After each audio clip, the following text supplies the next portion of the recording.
जमीन पर, हवा में या फिर समुद्र में जिन आर्म्स एंड इक्विपमेंट का प्रयोग होता था, आज टेक्नोलॉजी की वजह से उनमें बड़ा परिवर्तन आपको देखने को मिल रहा है। टेक्नोलॉजी ने डिफेंस सेक्टर में एक नए अनकन्वेंशनल वारफेयर को जन्म दिया है। Drones, cyber warfare, bio weapons और स्पेस डिफेंस जैसे अनेक एलिमेंट डिफेंस सेक्टर के लिए चुनौती बनकर इस समय उभरे हैं। आज कन्वेंशनल वारफेयर का जो स्वरूप हम अपने आसपास देखते हैं, वह आज से 50-60 साल पहले के स्वरूप से कहीं ज्यादा अलग है।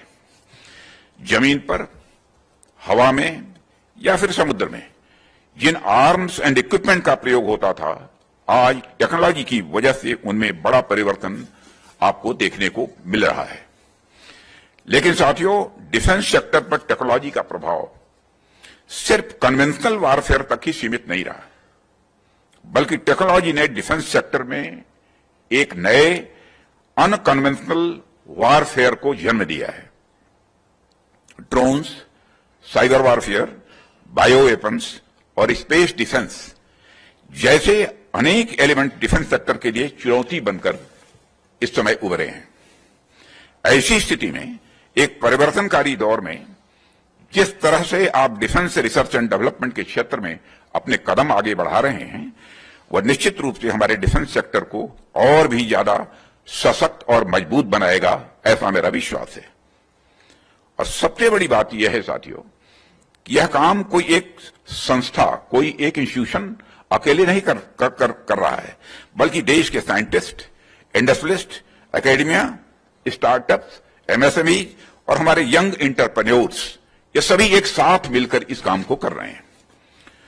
मुझे ऐसा लगता है कि वक्त आ गया है कि डिफेंस सेक्टर में प्राइवेट सेक्टर की भागीदारी को अब लीड लेना चाहिए। पार्टिसिपेशन की बात नहीं कर रहा हूं, बल्कि प्राइवेट सेक्टर को अब लीड लेना चाहिए। ऐसा मैं इसलिए कह रहा हूं क्योंकि प्राइवेट इंडस्ट्री के अंदर तेजी से हो रहे परिवर्तनों को न सिर्फ एब्जॉर्ब करने की क्षमता है, बल्कि नई चीजें क्रिएट करने की भी उनके अंदर क्षमता है। आज के इंडस्ट्री लीडर्स, इनोवेटर्स, एंटरप्रेन्योर्स और रिसर्चर्स इसके लिए नेचुरली प्लेस्ड हैं, और मैं मानता हूं कि आप सभी भविष्य में भी टेक्नोलॉजी के क्षेत्र में नित्य नई ऊंचाइयों को टच करेंगे। क्योंकि आज की गैदरिंग साइंस एंड टेक्नोलॉजी से जुड़े लोगों की है, तो मैं आप सबसे भी कुछ बातें कहना चाहता हूं। मैं समझता हूं कि टेक्नोलॉजी दो प्रकार की होती है। एक वह जो कंटीन्यूअस इंप्रूवमेंट ओरिएंटेड होती है, और दूसरी डिसरप्टिव प्रकार की है, जिससे आप सभी परिचित हैं। आज भारत के डिफेंस सेक्टर में दोनों ही प्रकार की टेक्नोलॉजी पर काम करने की जरूरत है। जब हम आपको नए नए चैलेंजेस देते हैं और आप उन्हें पूरा करके दिखाते हैं, तो निश्चित रूप से ही आप इंक्रीमेंटल और डिसरप्टिव दोनों प्रकार की टेक्नोलॉजी के क्रिटिकल गैप को आप फिल कर रहे होते हैं, उसके भर रहे होते हैं। मैं आपको इस बात की बधाई देना चाहूंगा कि आप डेयर टू ड्रीम और 5th एडिशन लॉन्च कर रहे हैं। यह इनिशिएटिव ठीक अपने नाम के ही अनुरूप है। हमारे युवा कुछ नया स्वप्न देखने का साहस करेंगे, तभी उस सपने तक पहुंचने का मार्ग भी प्रशस्त होगा। आज मानव सभ्यता अपने जिस पड़ाव पर है, वह हमारे पूर्वजों द्वारा देखे गए सपनों का ही एक परिणाम है। उन्होंने अगर अपने सपने नहीं देखे होते साथियों, तो मानव अब तक शायद जंगलों, पहाड़ों और गुफाओं में ही अपना जीवन बिता रहा होता।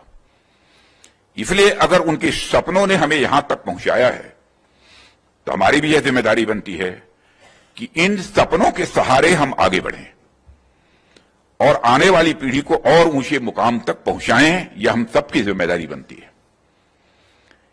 यहां मैं यह भी जरूर जोड़ना चाहूंगा कि सपने देखना या सपनों के अनुरूप इनोवेटिव सोच डेवलप करना यह कोई आसान बात नहीं है।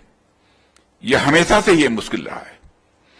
यदि मुश्किल न रहा होता तो हर व्यक्ति इनोवेटिव स्वाभाविक रूप से हो जाता। ऐसा क्यों है कि करोड़ों में कोई एक ही आर्यभट्ट निकलता है और जीरो की खोज करके पूरी दुनिया की गणितीय दिशा को, मैथमेटिकल डायरेक्शन को एक्सचेंज कर देता है। ऐसा क्यों होता है कि करोड़ों में कोई एक ही वराहमीर और एक ही चरक और कोई एक ही सुश्रुत, कोई एक ही यम विश्वेश्वरैया या कोई एक ही जैसी वस्तु निकलता है जो अपने ग्रेट आइडिया से रिवॉल्यूशन ला देता है। पर इसके साथ ही एक दूसरी बात भी ध्यान देने योग्य है साथियों, वह यह है कि माना कि अनकन्वेंशनल तरीके से काम करना बहुत ही कठिन होता है, यह किसी दैवीय कृपा से कम नहीं है, इसलिए हर कोई इनोवेशन कर भी नहीं पाता है।